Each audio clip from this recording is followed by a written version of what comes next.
Genesis chapter 11. The Tower of Babylon. At first, the people of the whole world had only one language and used the same words. As they wandered about in the east, they came to a plain in Babylonia and settled there. They said to one another, "Come on, let's make bricks and bake them hard." So they had bricks to build with and tar to hold them together. They said, "Now let's build a city with a tower that reaches the sky, so that we can make a name for ourselves and not be scattered all over the earth." Then the Lord came down to see the city and the tower which they had built, and he said, "Now then, these are all one people and they speak one language. This is just the beginning of what they are going to do. So they will be able to do anything they want. Let us go down and mix up their language so that they will not understand each other." So the Lord scattered them all over the earth, and they stopped building the city.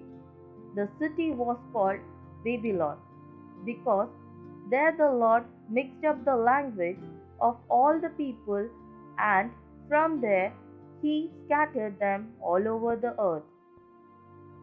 The descendants of Sam. These are the descendants of Sam. 2 years after the flood, when Sam was 100 years old, he had a son, Arphaxad. After that, he lived another 500 years and had another children. When Arphaxad was 35 years old, he had a son, Shelah. After that, he lived another 403 years and had other children.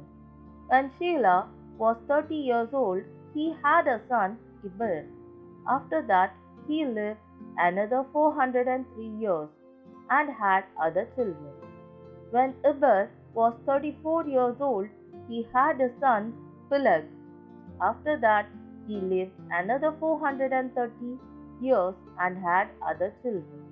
When Peleg was 30 years old, he had a son, Reu. After that, he lived another 209 years and had other children. When Reu was 32 years old, he had a son, Shero. After that, he lived another 207 years and had other children. When Serug was 30 years old, he had a son, Nahor. After that, he lived another 200 years and had other children. When Nahor was 29 years old, he had a son, Terah. After that, he lived another 119 years and had other children. After Terah was 70 years old, he became the father of Abram, Nahor, and Haran. The descendants of Terah. These are the descendants of Terah, who was the father of Abram, Nahor, and Haran.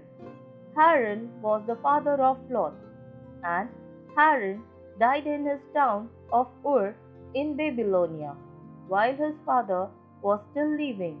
Abraham married Sarai, and Nahor married Milcah, the daughter of Haran, who was also the father of Isaac. Sarai was not able to have children. Terah took his son Abram, his grandson Lot, who was the son of Haran, and his daughter-in-law Sarai, Abraham's wife, and with them he left the city of Ur in Babylonia to go to the land of Canaan. They went as far as Haran and settled there. Terah died there at the age of 205.